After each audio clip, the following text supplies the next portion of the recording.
Hello and welcome along to another episode of this FM21 Club story, A Wandering Dork with me, Daniel. It's Season 2, Episode 3, and today we're back to manage Dorking in a big double-header in the National League South. We're trying to compete for promotion or possibly a payoff place this year, and fingers crossed we'll be able to do so as we go up against two of our expected rivals today. But we start on the screen of Callum Bailey, firstly to avoid any spoilers of course, and also just to show you how well he's developing despite all the big signings in the summer. He's the one who keeps training well, and I think is his professional personality. But in terms of our season, it has started pretty well. If you have missed either of the first two episodes, then please do click on the eye above to catch up. We had a massive transfer special in episode 1 for the summer, and then in episode 2 we started the season of course, and there were two very entertaining games which I think you'll very much want to see. But let's go back to the home screen so you can see how we're getting on, and we're right up in third place after 6 games. We suffered our first defeat of the season away at St Albans in a week, but aside from that it's been pretty plain sailing. But today in a double header we face top of the league Slough, and in the pre-season media favourites Boreham Wood, the club that were relegated from the National League, but they're down in 14th with a slow start to the season. So let's go and have a look at the schedule to see how we got there. Of course the first 2 games you know about from the last episode, then 3 more successive wins, first against East Thurrock, 4-0 victory, Jason Pryor and Archer with goals, and then Matthew Briggs coming in for the first time this year, and he managed to get himself one as well. Then against Kingstonian we nicked a 2-1 win at home. We were trailing at half time and we looked a bit out of sorts, but Jason Pryor with 2 tap-ins, the fox in the box doing the job we needed. And then at home to Weymouth it was another 2-0 victory, both of our young strikers scoring this time, Archer from the start and then Presley off the bench, before a 1-0 defeat away at St Albans. We looked a good side, we dominated the match, we just could not find that route through to goal, and with the likes of Pryor tired he had to start on the bench, and I think that did hinder our play very slightly. But we've got a massive run of games coming up, starting with these 2 today, then we've got a couple more off camera before Hemel and Havant and Waterlooville, 2 massive episodes on the channel, so I hope you'll stick with me for them today and on Sunday as we really try and get towards the top of the table. And a massive thank you to everyone who has been following the series so far. If you're enjoying it then please do put a thumbs up on the video and subscribe to the channel for daily FM20 content. We've got 5 episodes from this one for the next week, and then once our 1 season B to save ends with Luton Town, we'll be back with our head coach series and the 2 long-term stories rotating each day. But if we go back to the home screen very quickly, just so you can see who the standout performers have been. Ollie O'Dwyer causing havoc from set pieces, really solid at the back as well. Cameron Archer with 5 goals, he's certainly been a good acquisition. And then Jason Pryor and Tom Whelan with assists, and Adebayi with good pass completion. So we've got loads of players contributing, our performances are all pretty decent. But of course that game against St Albans has put a slight taint on it. And unfortunately, despite spending only half of our wage budget, our bank balance continues to suffer. So we're going to have to focus on an FA Cup run this year. We need a massive first round game to save us, or maybe if we can sneak through a bit further, we might be able to get one of the big TV ties. I think one of the reasons we're doing so well this year is because we got so much of our transfer business done early. If we look at the transfer screen, I think our last transfer was mid-July, and that's so unusual at this level. You're normally building all the way through the year. Just as we were last season, we were loaning and signing frees till February, and it does take away a little bit of that consistency, and the lads don't gel quite as quickly. So I'm really happy with how things have gone despite that defeat against St Albans. You can see all of the bits we can control are green, the dynamics are fantastic, the team cohesion's good, and they're all supporting their manager despite a large number of new signings. So with that, there's no real negatives apart from the finances which we can't control. We're doing our bit and saving as much money as possible. So let's just get into this first game against Slough. We're still heavy odds on favourites despite Slough being top of the league. Just 1 point in it and both sides have been winning heavily. So it really is going to be an interesting match. They've got 3 players out, including a doubtful Ryan Bird. He scored against us last season. We had a brilliant entertaining game against them in that one, and I'm sure we'll be in for the same again today. Our lineup is pretty much as you would expect.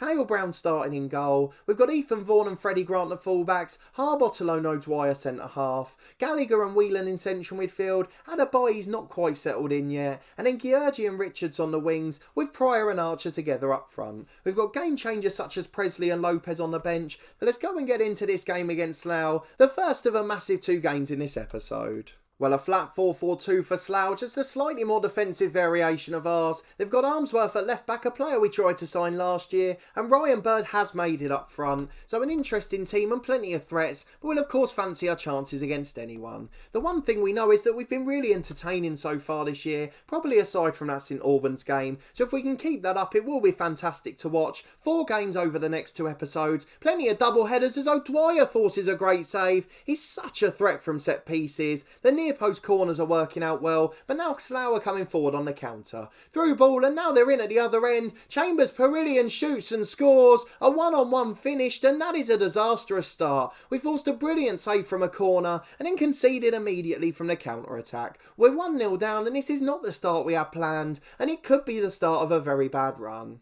It's a throw on the right hand side for us though. Ethan Vaughan's going to take it. Short to Whelan, who puts the through ball in. Archer shoots, it's just over the bar. Great first time effort, but unfortunately it doesn't trouble the keeper. The one thing we are is very entertaining. End to end football, we concede and score plenty. A bit different from last year where we had a few 0-0 draws. Oh, hold that thought as Pryor's in. Hits the side netting, it was a little bit greedy. Had the man Archer in the middle to find. Didn't try and find him, and as a result it went wide. And we still trail at home with 10 minutes gone. Long ball forward from Slough, but Jake Gallagher mops up in the middle. Forward to Archer, who wins the challenge. He loses out on the second attempt though Whelan gets it back on halfway. Pryor holds it up the target man. Out wide to the left hand side to Richards. Not really anyone up in support, so he has to go backwards, but Grant over the top in the end, and Archer will chase the lost cause. Gets there and crosses. Pryor's on his own. He completely missed the header, but Georgi was there. His first goal for the club, it was a thunderbolt finish, and from 8 yards out he makes it 1-1. We're certainly good value for that. We've only really conceded from our counter-attack. Aside from that, we've been a really good side. We've been the better team in this match so far. So 1-1 and a very entertaining game in store again. You can certainly see why both of these teams are near the top. It's Rigg in the middle for Slough. He gets it wide to Pemberton. Into the box again, which Vaughan clears. Only falls for Harris on the volley though, but thankfully it's gone high over the bar. It's still 1-1. It's been a wonderful game. Don't forget we're only on key highlights here, and with 11 minutes gone we've seen nearly all of it. That shows just how good it's been. It's a long hump ball forward from Slough. Falls free from Vaughan at right back. He starts again with Hale Brown in goal, and I'm not quite sure why we're seeing this one. Hopefully it's because it's going to lead to one of our chances as Pryor flicks on the long ball, but it only falls for Hughes and then Armsworth. He clears it long downfield to Harris. Here's Bird, the injured target man. Back to the midfielder again, but it's conceded to Whelan. Long ball through's intercepted. Why are we still seeing this highlight? We've been watching the game for nearly 2 minutes now. This certainly isn't my idea of key highlights. It's McHarry at right back. He finds Rigg in the middle. Jake Gallagher nicks it high up the pitch. Whelan's put Archer in. He's in 1-on-1. Brilliant save Turner. Tipped over the bar. It's a corner kick. And we're really starting to huff and puff now. 2 clear-cut chances, but we're yet to get a winner. We're still 1-1 here at home. It's Whelan on the right-hand side of the box. Back to O'Dwyer making his way back from the set piece. The highlight ends, and with a quarter of an hour gone, it's still 1-1, but we're very much on top. They've still got that threat on the counter though it's conceded to Richards on the left here. He slid Archer in. He's going to get there first. Can he score? It's straight at the goalkeeper. Apparently it was offside. He didn't really look it, but we'll take that. It's still 1-1 at the moment. So as I was trying to say at the start, over the next couple of episodes, we're not going to really focus on much off the pitch. Of course, our end of season reviews help us to do that, allow us to show more on the pitch action. When we're playing top sides and they're as exciting as this, we just have to show you as many games as possible. We will look at a couple of things later in the year, and at the end of the season I want to do a focus on training, though of course that could change yet. If we get a brilliant youth intake, we'll look at that. It's Richards on the left hand side again, building up nicely with Grant. Through ball to Archer, he's in 1-on-1 again. Oh, it's saved again. Why can't they fix these clear-cut chances? It's 3-0 on that front, but we have not been able to score any of them, as unfortunately they're still broken. But O'Dwyer and Pryor attack the corner. Pryor's the one to get the final touch. He heads it into the net, and the near post corner works again. What a fantastic tactic it is, and it has worked. I'll take the credit for it. This side's brilliant, and we haven't had to do much, but that's the one element I will take credit for. We conceded from it early, but now we lead 2-1, and we're flying forward again with Gallagher. Pryor holding it up. Brilliant target man play. Georgi's in on the right. Archer's there if he can find him. Back to Whelan, who hits the bar. It's a wasted opportunity. It was an absolute sitter, but unfortunately he couldn't hit the net. Half an hour gone. We lead 2-1, and our side is an absolute joy to watch. It's Georgi with a free kick into the box, headed down rather than away. Bancroft on the left and they're countering again. We look very vulnerable from set pieces. We're attacking them and then we're not leaving enough men back. Harris gets it wide to Pemberton. We might have to go and make a change in that regard as Rick brings it up to McHarry and it's forward to Pemberton on the right again. Slough having a little bit of pressure here. It's Rigg inside in central midfield. Gives it away to Whelan though. Long ball to the left to Richards and now we've got a chance to counter ourselves. 18 shots already. A wonderful contest as the ball's headed away from the cross and Rick clears long downfield to Bird. Now it's Slough's turn to counter at the other end. His end-to-end action is absolutely wonderful. I can't often enjoy games this much. I'd much rather we were a bit more solid at the back, but the fans are getting value for money here. Pemberton delivers to the back stick. Bancroft puts it in. It's 2-2 and we're awful at the back again. But what a wonderful game of football this has been. Well, we're back with Rigg in central midfield just a minute later. We've made one slight tweak to our corner set pieces. We're going to leave Jake Gallagher back when we're attacking. A third man defending to hopefully help us on the counter, although the last one came from a free kick. But Pryor's in the box at the other end, forces a save from Turner. This is just an unbelievable game of football. Let me know if you've seen anything this exhilarating. It's a brilliant game and it's 2-2. I think these sides will be competing for the title all year. We're definitely going to be up there. We've got such a good young team. We're flamboyant and extravagant going forward and just as shaky at the back, and Slough Town look very similar. It's a fantastic game between two good sides. Slough, of course, a side we managed in the head coach last year, a series that'll be returning to the channel in just over a week, and I hope we get to manage sides like them again. They were an absolute joy to manage. It's Archer in at the other end though from the kick-off. Good save, but the rebound's in, and with just a minute gone in the second half we retake the lead. 3-2, it's a fantastic score, and we are back in front against Slough. A great start to the second half and Archer's on the score sheet again. 6 goals in 7 appearances. We can't ask for much more from the youngster and he's trying to get on the end of this long goal kick here, though it falls for Vinter centre half. Pemberton up to Rigg in midfield. Slough keeping it at the back again. Long ball forward and they're in at the other end. It's just yo-yo football here. Harris delivers. Form brings it down. Good composed defending from the right back. It only goes as far as Pemberton on halfway though, and Slough were able to pull forward again. And McHarry finds Rigg into Harris on the edge. Good block back to Rigg again, and it falls for Parolin, but it's a good challenge. Whelan doesn't quite get it clear though. Back to Rigg again, but Richards intercepts, and now we've got a 3-on-3 going forward. Tries to get Archer in, it's not a good through ball, and now Slough are charging at the other end. Harris shoots, oh my word, we've conceded another screamer from 30 yards. Now I know this is partly the match engine, but that is an absolute wonder strike. We don't begrudge them the equaliser when it's a goal like that, and despite being the better side throughout, we've been beaten by a wonderful goal. Georgi with a free kick on the left. The hour mark's up. We've got a penalty via Jake Gallagher. Fouled in the box. He's not staying back for the free kicks. And now Jason Pryor's got a chance to give us the lead. It's 3-3 and it could be 4-3. What a yo-yo battle it's been. Will Pryor score? He slighted in the corner. We lead. It's 4-3 against Slough. What a wonderful entertaining game of football. You surely didn't expect us to be this entertaining after all the 0-0 draws last year. 20 minutes to go. We're going to make some substitutions. Just try and shore things up a bit really. Richards on the left hand side is going to be replaced by Lopez. We'll switch Georgi over to the left. He's comfortable in both positions so it won't affect him, and Jake Gallagher's going to be replaced too.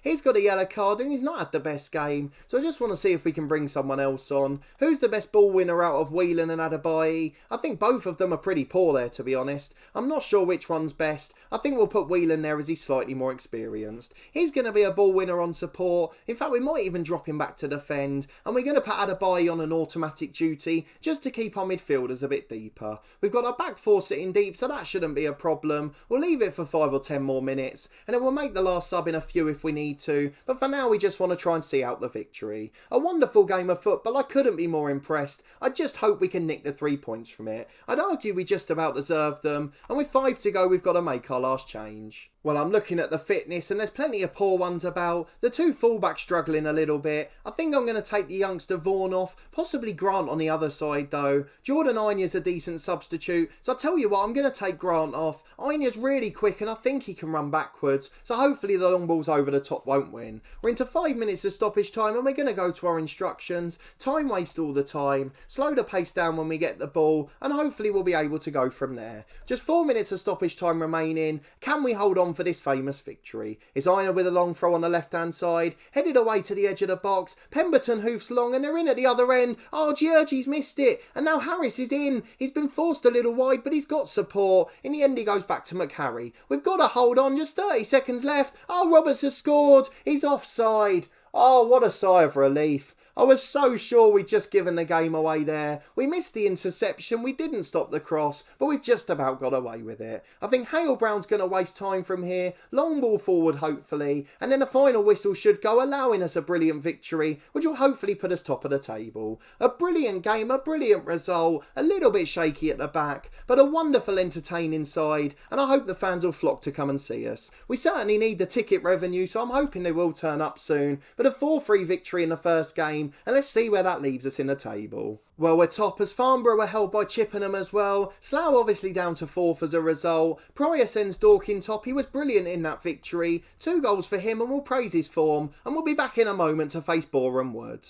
Well, we're back for our second game against Boreham Wood. Tuesday night away from home against the only side the media thought would finish above us. But before that, a couple of bits of headline news. We've been made manager of the month after our first 7 games. That Slough game just about sealing it for us. We're top of the league, so no one can really argue. A point clear of the rest of the pack. You can see the managers picked to just the top 3 teams. Slough missing out, of course, after that defeat. And then their striker, Ben Harris, who scored that screamer in the game. 11 goals in 7 matches. A really decent striker, and he's going to do well for them. What a fantastic player he is. You can see Cameron Archer was runner-up. He got 6 goals himself. He's doing a really good job for us, and he's a much younger player, so it's really good to see him developing. We've also got a monthly manager performance review, and we've gone up to a B- there, and if we continue to play that well, I'm sure it will go up quickly. Everything a C or above. They're even happy with the tactics now. So let's go and get into this second game. Away to Boreham Wood, we are slight underdogs. We've both got a player away on international duty. Ours had a bye, would have been a substitute. Let's hope both are central midfielders are fit.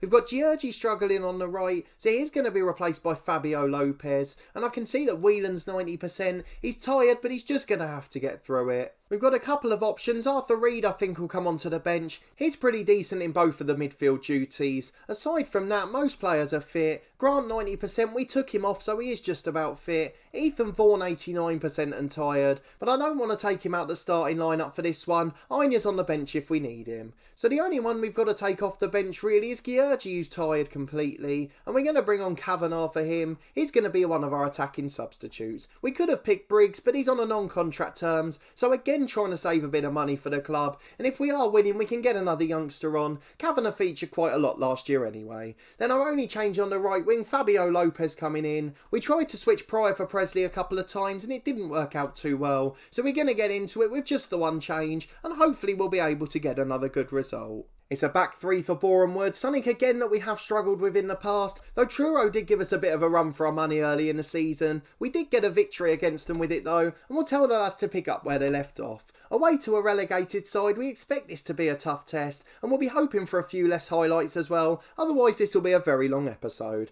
Well, this is bizarre, nearly half an hour for the first highlight. Boreham Wood yet to have a shot on target, but they're coming forward down the left now. The striker holds out for Thomas, who switches it. Smith the man over on the right. Into the back post, the header's in, and we trail with just under half an hour gone. Their first shot on target of the match and the first highlight we've seen. We've had 8 shots and 3 on target, but none of them worthy of being seen on camera. It's Pryor with a kick off to Harbottle. We really are starting to struggle on the road. I hope we don't start losing games again. It'd be disappointing after the euphoria of Saturday. Long ball forward towards Archer though. Loses out, but it only falls for Whelan. He finds Gallagher with plenty of time. Out to Richards on the left wing. Inside to Gallagher again. Waiting for the overlap, but forced inside to Whelan. Eventually gets back out to Richards. Gallagher picks it 25 yards out. Goes for a very optimistic effort and is comfortably over the bar. And with half an hour gone, we trail 1-0, and we haven't seen much on camera yet. Richards into the box though. Lopez there. O'Dwyer heads it onto the post. It trickles across the line, an agonising moment, and eventually behind for a corner. Tom Richards will take it, an outswinger from the left, into the front post. O'Dwyer doesn't get there. Out as far as Whelan, back to Richards again. Lopez is free in the box. Oh, he had so much time with the header. He put it straight into the arms of the keeper though. Either side and it was surely a goal. We're back at the end of a highlight again. We've seen that a few times in this game, but Gregory's got the ball in goal for Boreham Wood, and I'm sure he's going to want to start a counter. Long ball forward towards the front men. O'Dwyer heads it away though, and the second ball's knocked straight down to him. He's long over the top to Pryor. Pryor on the volley puts it in the roof of the net. A bit Route 1, but what a finish. Pryor on the volley scoring as he always does, and O'Dwyer with a brilliant clearance. 10 to the break and we're back on level terms, and that's exactly what we needed before half time. There we go then, the half-time whistle comes. It's another game we've dominated. We've not seen many of our shots on target on camera though, so I wonder how many of them were really good chances. We'll tell the lads to prove a point and get into the second half. Hopefully the lads will respond with a better performance. It's Gallagher who giving the ball away though. Grant just about nicks it back. Apologies for the slight glitch there, we had a little bit of a coughing fit, but we're back with Gallagher putting it in the box. Pryor brings it down. Lopez shoots, it's wide of the post. That's two good chances he's missed now. 5 minutes gone in the second half. And it's still 1-1, but we're definitely on top. We're back with an hour gone. Harbottle's got it at the back. We're going to make a sub as soon as this one's over. Richards on the left finds Gallagher. Into the centre circle to Whelan. He's got acres of space to run into and plays it to the target man Pryor. Out to Lopez on the right wing. Got two inside him including Whelan. He gives it away. It's a really poor ball. O'Dwyer heads it back for Gallagher. Now Whelan as we try and build again. Out to the left hand side to Richards. The voice is starting to crack as it finds Whelan again. Oh, what a goal that is. 25 yards out. It's another screamer is Tom Whelan, and he puts it in the top corner past the keeper. 2-1 to Dorking Wanderers. Let's go and make that pre-planned change. So we've got two things to bear in mind here. Firstly, poor performance, but also it's a Tuesday night, so we're looking after fitness too. But one of our performers today covers both of those. That's Ethan Vaughan. We talked about not starting him because his fitness was poor. He's got the worst condition on the pitch, and he's got the worst average rating too. So Jordan Hine is coming on for the last half an hour, and we'll make a couple more changes shortly. 20 minutes to go then, no further highlights. This is where we start to talk about changes. We've got Grant and Richards both struggling. So Richards is going to drop to left back. Grant replaced by Kevin Kavanagh. Something we did so often last year. And I hope it'll do well for us again today. Archer's not had the best game up front either. I'd quite like to replace him. But considering our central midfielders' fitness, I'm just going to give it a few more moments. 15 to go. It's a throw in a right back for Boreham Wood. Up to the target man who holds it up. It's back again and I'm sure this will go long. And he's put him in 1-on-1 actually. Really good through ball. Been forced a bit wide. It's back to Thomas. He gets it wide to Smith. Into the back stick. Thomas with a header. Two Thomases on the pitch for them. But it's straight at Hale Brown who saves it. And it remains 2-1 deservedly. Out to the left hand side with a long kick. Ball down by Smith at right back. Into McDonnell in central midfield. Boreham Wood having a little spell of pressure here. Murtagh out to the right to Smith. The voice is crumbling as we speak. As Thomas finds McDonnell, they're still coming forward. Murtagh with a long ball right. Out to Smith, the overlapping right wing back. Into the back stick to Thomas. Heads it just over the bar. We survive and we're going to make another change here. We've got to try and see out this game. I'm trying to think sensibly here. I don't know who the best one is to take off. We've got the centre forward who's not having a great game. Neither's Fabio Lopez on the right. Tom Whelan's absolutely knackered and bar his goal he hasn't done much. So I think Arthur Reed will come on for him. Let's see what he's like as a central midfielder. He's okay in that position, prefers box to box. We can drop him to a central midfielder on support though. That'll suit us a little bit better. So a slightly more defensive in the midfield areas now. And we'll try and see out the last 10 on the road. We've got 1 minute plus 4 of stoppage time to go. And we're going to go to our usual defensive tactic, slowing the pace down and time wasting all the time. You know the drill if you follow this channel for a while. Into stoppage time, let's see if we can get the last few minutes done and hopefully we won't see any more attacks. There it is then, the final whistle's gone. A narrow 2-1 win at Boreham Wood. I know they haven't had the best start to the season, but I'm sure they will recover. And the relegated side from the National League have been defeated by Dorking Wanderers. We're topped by a point to Havant at Waterlooville. Farnborough have got the game in hand. And Slough defeated at home to Bath. It looks like we've really dented their confidence. But a wonderful start to the season, I could not be much happier. We're playing such entertaining football, we're a joy to watch, and I hope you're enjoying watching the side too. If you did enjoy the performances in the 2 games and the exciting end-to-end football, please do put a thumbs up on the video. We of course already know when we're going to be back for the double header in just a few games time. We've got Hemel Hempstead at home, the rivalry on the channel. Of course we started our FM19 head coach series with them, and in second place having a Waterlooville on the road. That's surely going to be a massive game for us. So I really hope you did enjoy the episode. If you did, please subscribe to the channel for daily FM20 content. We've got 5 episodes a week from this one for the next week or so, until we finished our FM20 beta save with Luton Town. That one's on Tuesday and Saturday at 4:30, and we're getting towards the end of our relegation battle. As soon as that's done, we'll be starting the FM20 edition of our head coach series, and it'll rotate daily with this long-term story, and I really can't wait to get started with that one. I think it's going to be an absolute cracker. But a massive thanks for watching this one and your continued support of the series as always. I really do appreciate it. I hope you're enjoying it as much as I am, and will join me again on Sunday for another big double header.